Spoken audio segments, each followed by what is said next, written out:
right, folks, good morning. Welcome back to Coffee Time with Almeida. Today is Friday. I believe it is the 15th. Yes, Friday, May 15th, the middle of the month. We made it to the middle of the month. How's it going, everybody? Enjoying your cup of coffee, I hope? I'm going to try to relax and take a little time into the intro. I've been trying to rush into it lately. So today I'm just going to bring on Karen Vee. Now, Karen is coming to us from Atlanta, Georgia. She is a registered nurse working in the operating room, and she has a special COVID assignment she has just been assigned. And really excited to bring her on. She is an old friend of mine. We did lots of high school theater together. We haven't seen each other in a while, but here she is. Karen, what's happening? Morning. Good morning. How are you? I'm awesome. How are you? Good. How cold is it in Massachusetts? Oh, it's not too bad right now. I think it's like computer. What's the temperature? Right now, it's 52 degrees Fahrenheit. Today, expect a high of 72 degrees. Happy Friday. 52. High of 72. Not bad. That's pretty good. That's not bad at all. Yeah, Respectable for Massachusetts. Tomorrow snow though. or this afternoon. We had like snow Yeah. like a couple days ago. It's like my wife's like, "Hey, snow." I'm like, "Nah, it's not. Yeah, it's snowing. It's snowing out." The worst. Christelle says, The "Good worst. morning. It's a beautiful day today." Christelle. Good morning. Christelle has good content on Instagram. Oh yeah, she does. She does. She does. It's awesome that we all like were 20 years ago. You would think, "Oh, see you guys later. We're going off into life." You live in Georgia. I live in Massachusetts. Christelle lives in Dartmouth, not too far from me, but we're all keeping up on the social medias. It's amazing. Yeah. Well, it's the power of the theater program, really. I think we need to have like a show or something. We need to have like a cabaret. I don't even. We got to do something. Oh God, can you imagine? It would just be an opportunity for everybody to be like, "Oh my God, look at what happened." Right?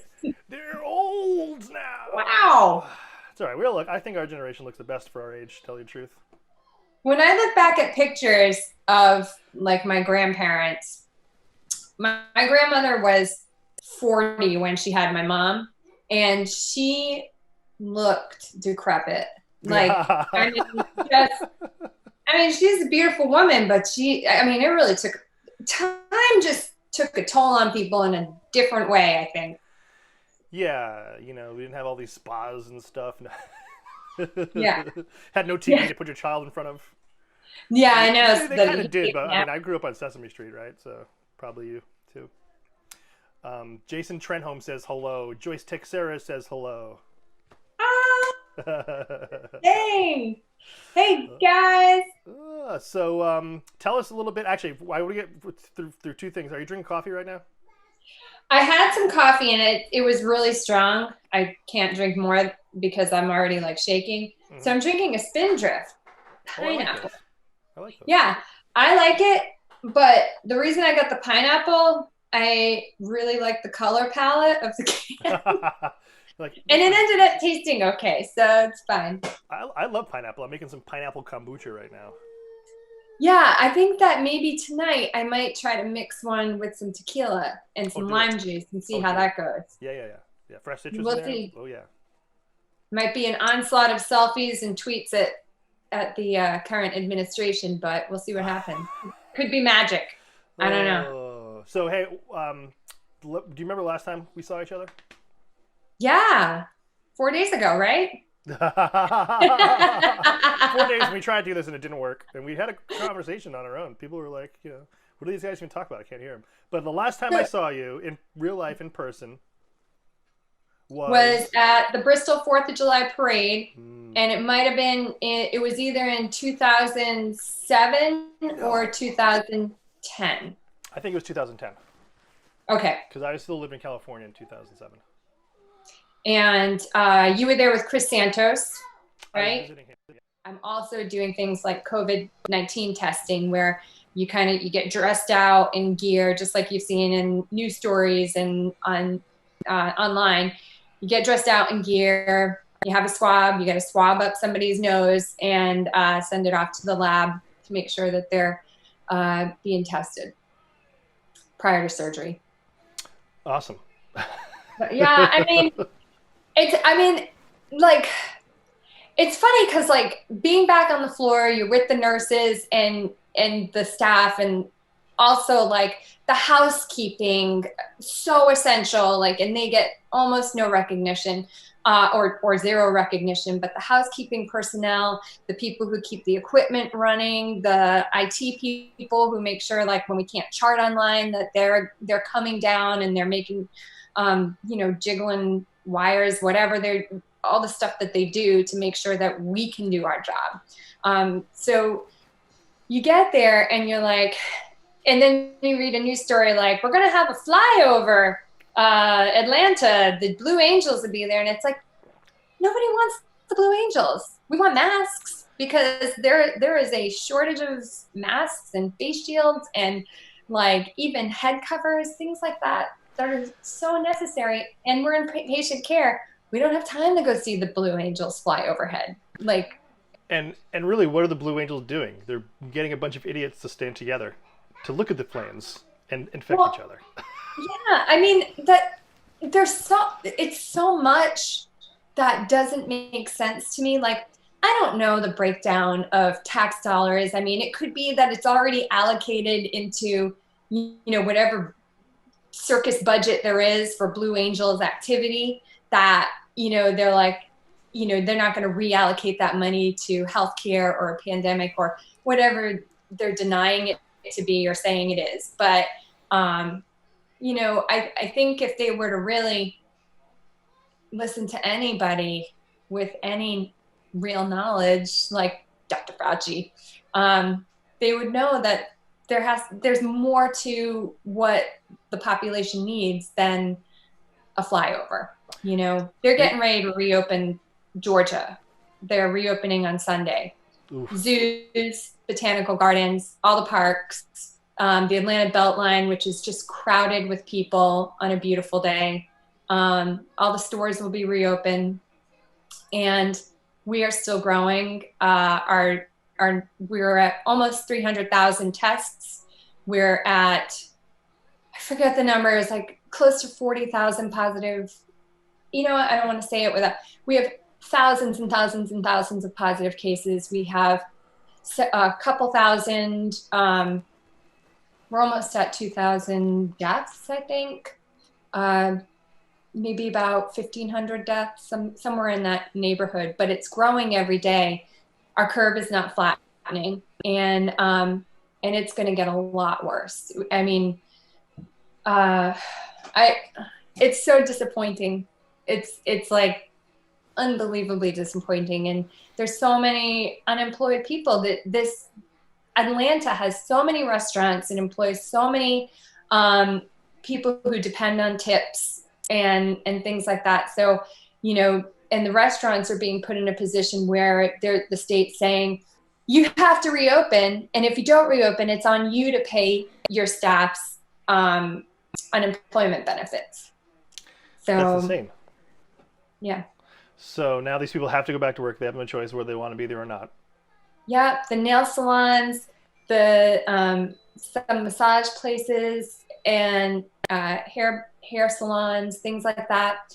Restaurants, they were the first ones to open. They also pay the worst. So these are people who don't make a lot of money to begin with, who may or may not have health insurance, who are being sent back to work. There's also, it affects a certain population of people, and that population, those populations, that demographic is also being affected the most by this pandemic. So I don't know really many service people at all, whether they're front of house or back of house, that have health insurance, and that's in Massachusetts, and we have pretty good. That's sort of. And you have Mass Health, right? Mass Health. Yeah. So exactly. And as far as I know, Georgia doesn't offer something like that. So people are being sent back to work with, hopefully great bosses, but, the bosses, even the best restaurant owners, even the best salon owners, their hands are tied to some degree, and it's really not safe. We have the CDC backed up into Governor Kemp's driveway, and he's been sort of just like in the dark. Claims he's in the dark. He didn't know that you could catch COVID-19 without ever touching somebody. Like, he didn't know you could be asymptomatic and still have it. Like, come on, guys. Yeah, he's just saying that. He's just like, it's insane. It's like coming out and shaking and saying, thank you, healthcare heroes. And when I say that, I'm talking about everybody that runs that keeps a hospital running. He's saying, thank you, healthcare heroes. But then he's like, we're going to open the state. So what was it Trump said? Trump said the other day, he's like, the doctors and nurses are like soldiers running towards bullets, and that's a beautiful thing. Yeah, because it's not him. Yeah. The thing about soldiers is that they also have guns. And protection. How do we protect ourselves when we don't even have masks? You're like, oh, the military can see the enemy. Right. We're fighting an invisible enemy. And we don't have a proper PPE to deal with it. Right. So maybe those Blue Angels, instead of flying over cities, could actually stop at the airport and deliver PPE that the military has been stockpiling. Well, I was thinking like do airdrops, right? Like have little parachutes set up and let it drop. Just like make sure you clear like a landing zone and stuff. That would be fantastic. I would watch that. Oh, so you are working in a hospital in Atlanta. Mm-hmm. And they opened up salons last week, right? The salons they opened last week, or is everything open at once? I think it was a couple of weeks ago they opened the salon. So, and now it's just going to get crazy over the weekend or Monday, whatever day, right? It's going to get wild. Yeah. Because, people are people. They're sick of being in their houses, and that's understandable. A lot of them are scared. They want to continue to make money, and they don't have the advantage of being essential personnel. And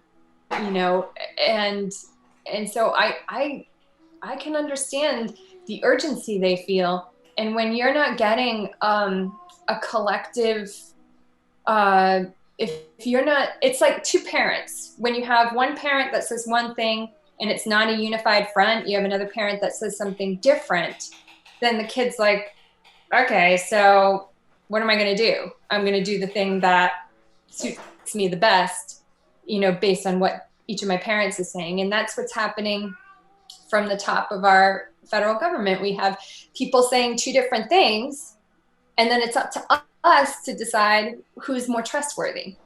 Team Fauci. But that's just me. Yeah, the people who do it for a living, right? The people who have spent their whole lives researching this stuff and are devoted to it, they're not letting politics play into it. Right. And there's a lot of just mixing politics with personal belief, and then also have, you've got the people who are like, don't tell me I need to wear a mask and stuff like that. And it's like, okay, that's fine, but just understand the reason why, and understand the risk that you're putting yourself at. If you understand those things, that you are putting somebody else at risk, like the state of Georgia has signs over their major highways that say, they used to say coronavirus, stay home. I'm paraphrasing. That's basically what it said. Coronavirus, stay home. Now it says coronavirus, protect the elderly. So that's fine. But if I live with my elderly parent, but I'm going out and I'm not wearing a mask, and then I come home and say I went to the grocery store and I come home, maybe I wash my hands, maybe I don't wash my hands. Maybe it doesn't matter if I wash my hands because it's already in my mucous membranes. And then I say, hi, mama, and I give her a kiss. You then are exposing the elderly. It's... Are you guys wiping down your groceries? No, I'm not. I wash my produce, but I'm not wiping down my groceries. No. Yeah, My ex-husband washes everything. And like if a package comes in, he keeps it outside for 24 hours. But we don't actually know how long. The last I heard, we didn't know how long the fomites live on packaging. So I feel like it's mixed information. I heard yeah. it's like 7 days on plastic, but that's what we heard when us first started, and haven't heard boo since. Yeah, and I heard, this was weeks and weeks ago, I had heard 24 hours on cardboard, and then like maybe, and so I was like, well, we don't really have a lot of definitive information. And that's the thing about a pathogen like this, is that there's not enough data compiled. It's like a work in progress, right? Like we're still figuring out that people who are positive with no symptoms can develop some horrific things later on, So it's like, or the fact that people are developing stroke as a result of COVID-19. So, oh boy, I could go on. Oh, well, and then now all this stuff in kids. And it's stuff with kids. Yeah. Yeah. Like first it wasn't really affecting kids. And now we're seeing a lot more kids being positive for it, dying from it, and I don't know if it becomes more virulent, when it's passed on from an adult to a kid versus a kid to who knows? We don't know. Oh, geez. Yeah. The whole thing about the face mask is you're protecting other people, right? When I am in the OR, the reason why we wear masks in the OR is to not to protect ourselves from the patient. It's to protect the patient from us. Unless the patient has some growth, like some tumorous growth that has spores that could, aerosolize or whatever, we are essentially wearing masks to protect the patient from us. So my mindset when I go to a meeting, like a meeting at work, when I walk into work, when I go to the grocery store, when I walk my dog, is I'm wearing a mask to protect others from me because I have no idea. I feel good, but no idea. I don't test myself every day. So I don't test myself at all. So, Imagine if we could test ourselves every day. Imagine. Imagine that. And really, you really shouldn't test until, per what they're saying, until you start having some symptoms. Go figure. And well, you got it. It's too late, and you already affected a bunch of people, and it's too late. But hey, you got it. Yeah. So it's a super weird time to be alive, like, because we're all sort of like, it's like having like the spin the donkey, and you've got the blinder on, and you're like, okay, where am I going? Is this safe? Am I heading in the right direction? And I'm always wondering, I'm like, like 20 years from now, when we have data, when we have like these longitudinal studies on COVID-19 patients, what are we going to look at and be like, oh, we're so stupid. If we had only done this, yeah. Then thousands of people would have been saved. So what's your hospital bed situation like? I don't get a current update. I know that the last time I checked, there were still some ICU beds available. But I don't have like numbers. The hospital, as far as it being a metropolitan city hospital, that supports the uninsured, is that we have a lot of patients regardless of whether or not they have they're affected by COVID-19. We get a lot of trauma patients in. We get a lot of people who can't pay for their care. Most city hospitals are free, or not free, but will serve the uninsured. But do you see people who have other issues being neglected or pushed aside because of the overload due to COVID? Well, I'm not in the emergency department, but I know that the numbers are lower in the emergency department. And I think I don't know if that's across the board, but I know that's kind of a trend that they're seeing, at least in the city, is that the ER numbers are lower for like not sick people, but they're getting very sick people coming in. Like when I worked in the emergency department, we did a lot of primary care. There were a lot of uninsured folks that would come in and, you know, we'd treat for like urinary tract infections, or, you know, it would be like what I used to call BWD, baby without directions. You'd have a baby that got a fever, and, you know, the parents, understandably, it might be their first child. They got really scared. And rather than just start by giving them a little Tylenol to see if that improves the fever, they brought him in. And so we would, you know, do whatever the ER attending wanted us to do to ensure that it was just a baby fever, you know. But I think, as far as I know, a lot of the primary care stuff is going down. So maybe people are just avoiding the hospital. Yeah, I think so.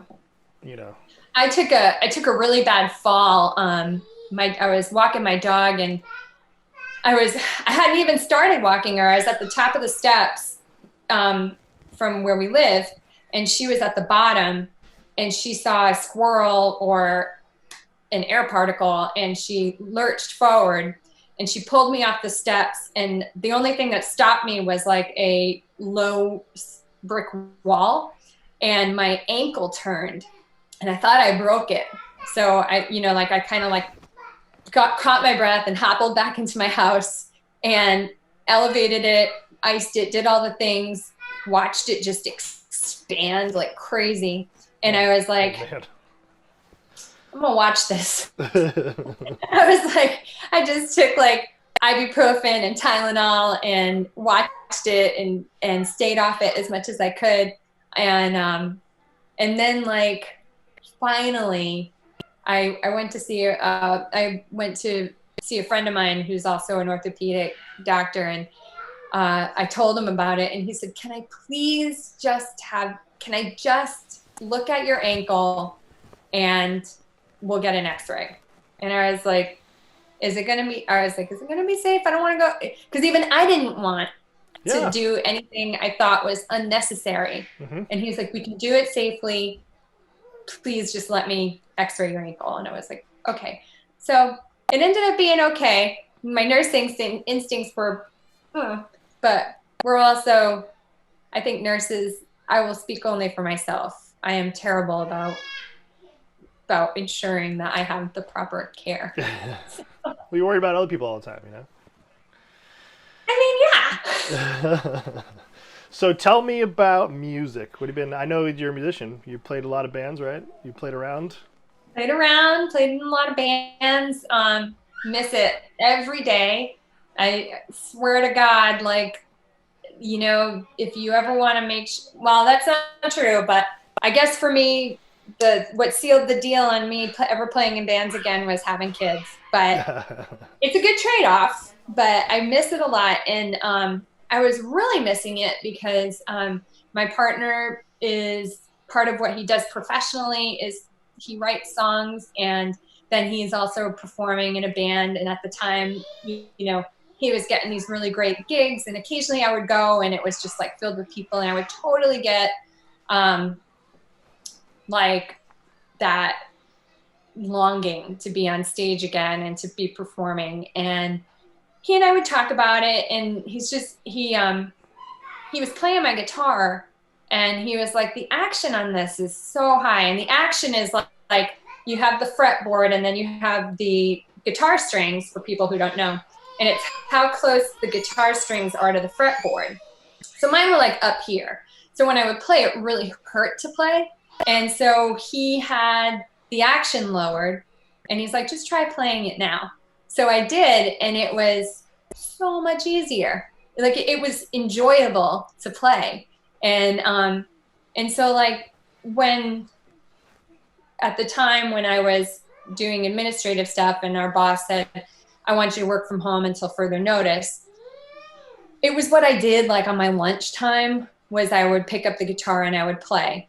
and then I had the idea. I was like, I'm just gonna like do one verse and chorus and put it out there, and maybe like of the large number of musicians that I know, like it'll be something that can distract us into doing something that we love. Because I was kind of like, I don't think I'm the only middle-aged person out there who was a musician who wishes they could play more. Right. So, and as it turned out, like we had some really great, under the hashtag one verse, one chorus on Instagram, we had some really great people submitting stuff. You did it, and yeah. I should do it again. I did one.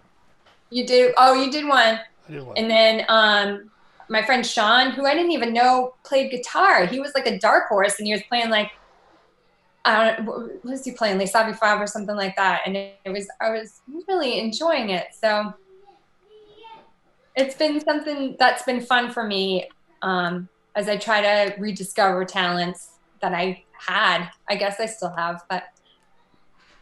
Yeah, I mean, I play guitar every day, mostly for my children.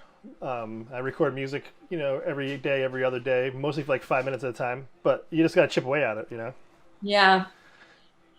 Yeah, it's important for me to have. I discovered how important it is for my girls to see me. I have a almost 11-year-old and a 7-year-old, and I realized how important it was for them to see me indulging, as it were, in things I love, like drawing and playing music and learning languages, stuff like that. So. Yeah, it's important. It's inspiring,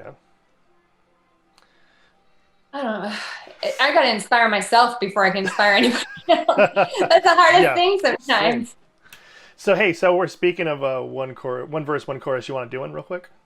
Yeah. All right. Yeah. So we talked about this earlier. We were going to do the backstory on the song that we chose was that we were originally going to do this on Monday. Mm-hmm. And so we were going to do the Bangles Manic Monday because that's cute. It's cute. So you're going to do a verse and a chorus, and I'm going to do one since we probably can't link up. We all mishmashed with our technical stuff here. So I'm going to sit back. I practiced a few times, so I'm totally going to embarrass myself. It's going to be amazing. Me too. All right, perfect. That's the beauty. It's not a perfection thing. It's just about meeting yourself where you're at. So. All right. All right. 6 o'clock already. I was just in the middle of a dream. I was kissing Valentino by a crystal blue Italian stream. But I can't be late, 'cause then I guess I just won't get paid. These are the days when you wish your bed was already made. It's just another manic Monday. I wish it was Sunday, 'cause that's my fun day. My I don't have to run day. It's just another manic Monday. Have to catch a train, 'cause I'm gonna be to work on by 9. Oh, man. If I had an airplane, I still couldn't make it on time. 'Cause it takes me so long to figure out what I'm gonna wear. Blame it on the train, but the boss is already there. It's just another manic Monday. I wish it was Sunday, 'cause that's my fun day. My I don't have to run day. It's just another manic Monday. Yeah! Cha-cha-cha!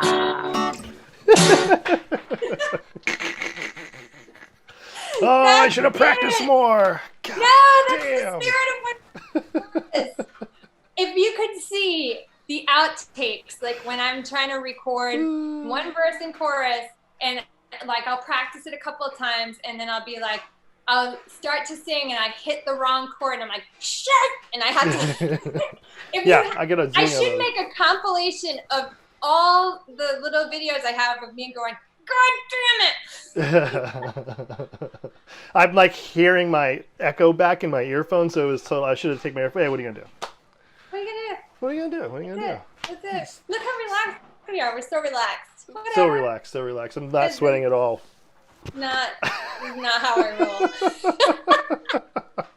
roll. So your hashtag on Instagram is 1 verse 1 chorus. 1 verse 1 chorus, and I just started a Twitter account, and it's Hot Sweatsuit.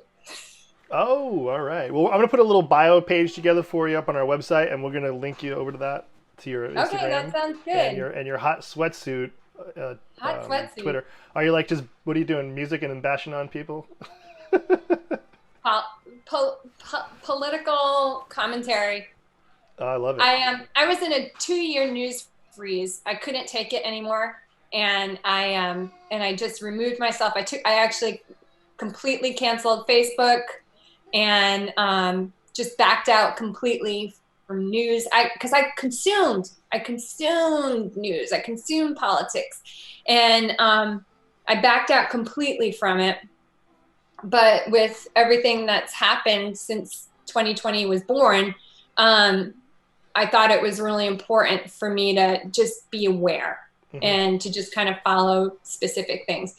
Twitter is a cesspool. Twitter is a very, very strange place to be. It's like, so is Facebook. Yeah. I'm never going back on Facebook, but but Twitter is like this weird place to be because it's like you're floating in space, and it's really dangerous because there's like asteroids, and it doesn't care if it hits you or how it affects you in a way. And so, because like the worst place to be is in the comments section when you're reading like just how brave people are when they're like cutting someone up. But I do think it's important. I think it's important to know what's going on politically and socially and health-wise, not just here but around the world, because whatever happens outside affects all. It can affect all of us, but we can affect things by just starting in our own houses and working our way out.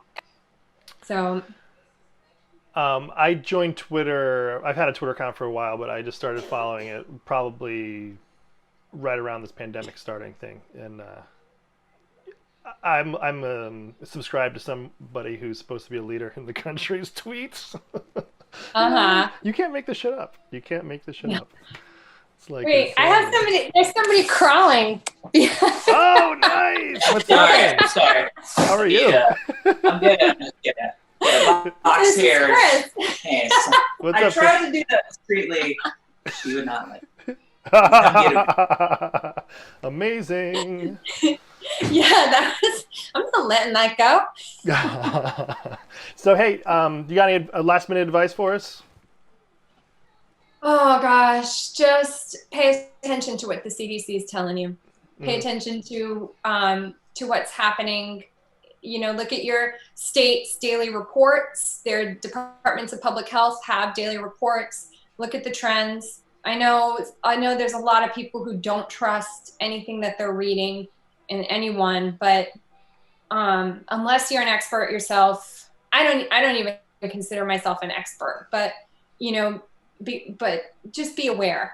Do your best to be aware as much as you can handle, and also do the things, try to discover the things that kind of fill you with some sense of happiness, instead of, if you have to find it somewhere else in a Netflix series, or taking care of your plants, or whatever fills your heart with joy, do that, because we don't know. Yeah, don't know when. The future is extremely uncertain for all of us, and I don't mean to sound negative. It's just true. I agree with you. Well, I agree with you 100%. I'm happy I got to see you. Thank you for having me on. Yeah, thanks for coming on. I'm glad we got to play a little guitar together. Yeah, for sure. And thanks to everybody from back home, all of our old friends who tuned in for this today. I wish I could see all your faces. I wish I could touch all your faces, but I can't. That would be risky. Someday. But someday. You ever get back up here? I think I go back to Providence about once a year. My best friend lives up there, and my kind of gang of people that I've played in different bands with. So I try to get up there about once a year to see everybody. But my parents actually sold the family home in Fall River years ago, and they moved to, my sister lives in Virginia. So they moved to Virginia, and they're enjoying non-New England temperatures year round. Still gets really cold there, but I think it's snow. Yeah. Well, next time you're up in the PVD area, please let me know, and maybe we can get a party of folks together that would love to see you. Oh yeah, do some Awesome. karaoke or something. Yeah. Awesome, Karen. Well, hey, I'm just going to have you hold on one second while I roll our outro clip, and I'll be right back with you. All right. Thank you so much. Thanks for having me. Thank you. This is awesome. Even though we had some technical difficulties, but, such is life. We got to overcome. I hope I didn't bore anyone. I know I use the word like a lot. I say like, I say All right, Karen, just hold 1 second. All right, folks. Thanks for coming back to Coffee Time with Almeida here on Friday and bearing with us. We had a little technical hiccup earlier, but we got by it. I'm going to sandwich those two episodes, this whole episode together, upload it somewhere so we can get it to watch it again in its continuation without the little hiccup in the middle. Blah, blah, blah, blah, blah, blah, blah, blah, blah, blah, blah, blah, blah, blah. Yes, I know. Anyways, tomorrow we are on a special Coffee Time with Almeida on a Saturday edition to help us recover from our week of technical difficulties. And Brian Cass, Berkeley professor, musician extraordinaire, will be joining us tomorrow. I'm really excited to have him on. And yeah, I guess I'll just leave you with have an amazing Friday, and hopefully I'll see you back here tomorrow. And if anybody wants to be on the show, or anybody special to be on the show, let me know. We'll get them on the show. Otherwise, follow me on Facebook, Almeidathon. Like me on Instagram, Almeidathon. Follow Disrupt America. Watch us on YouTube and the Twitch, I hear. All right, folks. I leave you with the comic genius of Josh Bell. Here we go. I hear people say, hey, does Hawking radiation really exist? At the edge of a black hole, Hawking realized... Yep. Coffee time with Almeida. Every weekday at 9. Won't you join me for a really fun time?